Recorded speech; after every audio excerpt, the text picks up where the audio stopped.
Covered my wife's 2-year affair in the most ridiculous, unbelievable way possible by watching another woman attack her in the church parking lot, screaming homewrecker like we were filming a low-budget reality show.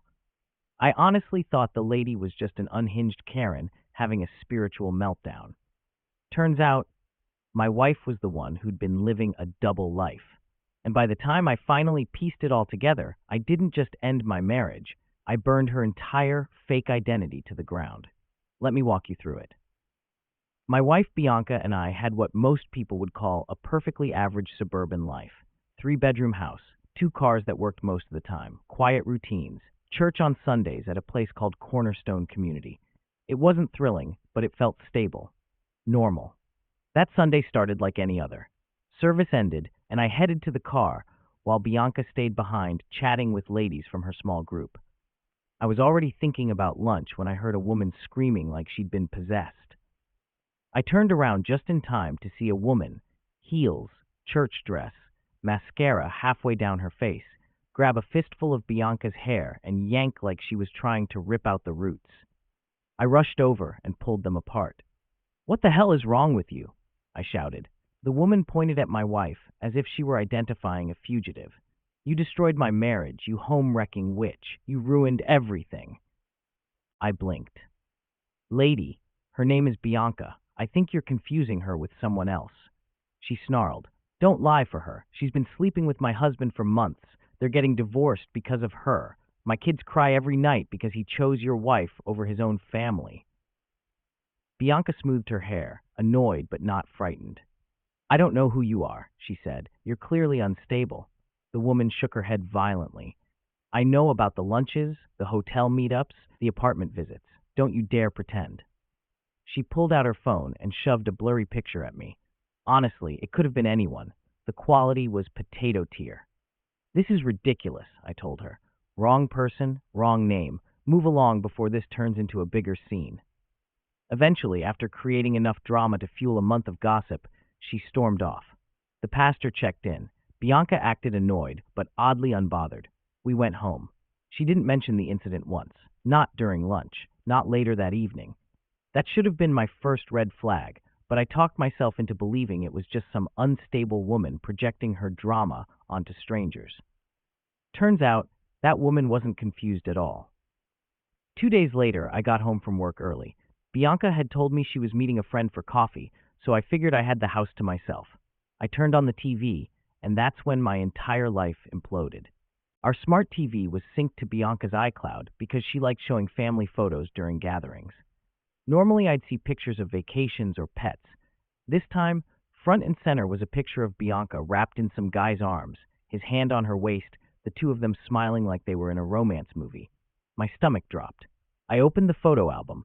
There was an entire folder labeled V and Z, not B and Z, V as in Vanessa. The name the woman at church had been yelling. 347 photos, 2 years worth. Pictures at restaurants, in his apartment, with him kissing her. Pictures at a hotel she told me she'd stayed in while visiting her college friend in Charlotte. She even had beach pictures with him from a weekend she'd claimed was a work conference. Every moment she'd told me she was busy, exhausted, traveling, or with friends, she was with him, living as Vanessa, not Bianca. Double life. Double relationship. Double betrayal. Scrolling deeper made everything worse. Screenshots of conversations. "Miss you already, V. Can't wait to see you tonight, Vanessa." Then I found something that nearly made me drop the remote. A screenshot of a credit card approval. In my name. Then another, and another. I logged into my credit monitoring account for the first time in months. 3 credit cards, 2 personal loans, $65,000 in debt, all opened using my identity. All used to fund her secret life. My wife hadn't just cheated, she'd committed felony identity theft to keep her affair going. I gathered every screenshot, every photo, every document. By the time she got home, I had a digital folder full of evidence. She walked in with shopping bags, smiling like nothing in the world was wrong. I didn't confront her that night. I wasn't going to blow up without a plan. Instead, I stayed up until 2 a.m. contacting lawyers, banks, and the police hotline. By sunrise, I had a roadmap to destroy her entire operation. The next morning, lawyer at 8 a.m., police station at 10, bank at noon, locksmith at 2. By the time Bianca got home from work, every account was frozen, locks were changed, and I had filed for divorce and a criminal investigation. She pulled into the driveway and realized her key didn't work. Callum, why doesn't my key work? Because you don't live here anymore. Her face twisted. What are you talking about? I opened the door just enough for her to step inside and see the documents on the table. What is this? Your affair, your fake name, the debt you created, the crimes, everything. She stared at the papers, then shrugged, actually shrugged. You're overreacting. I laughed, a hollow, exhausted laugh. 2 years of cheating and $65,000 of fraud is not a little mistake. She tried to spin it. You were distant. I needed something for myself. Then she added the classic cheater line, we can fix this. Oh, we're fixing something, I said, just not the marriage. I packed every one of her belongings and tossed them onto the driveway. She screamed, cried, cursed, begged, all of it. Nothing worked. That was the night Bianca, or Vanessa, ceased to exist in my life. 3 weeks later was the divorce hearing. Bianca and her mother showed up, looking like they were auditioning for a Hallmark movie about misunderstood women.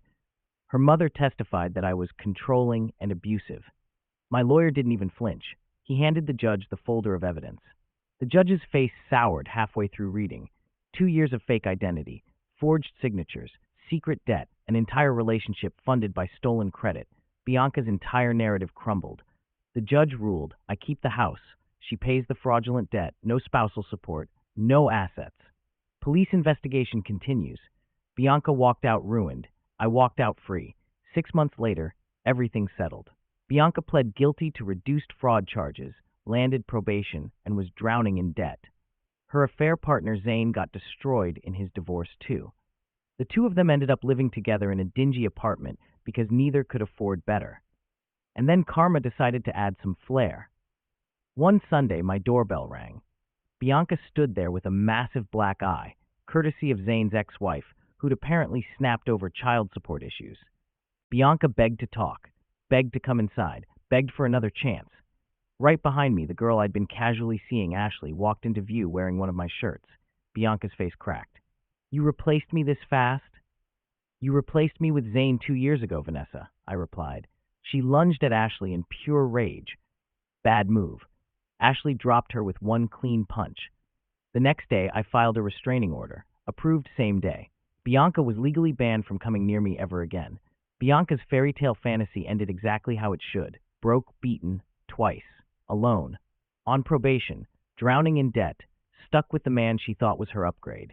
Meanwhile, I got my house, my life back. A clean financial slate, freedom, and someone who doesn't need a fake name or fake credit to be with me. You play stupid games, you win stupid prizes, and Bianca won all of them.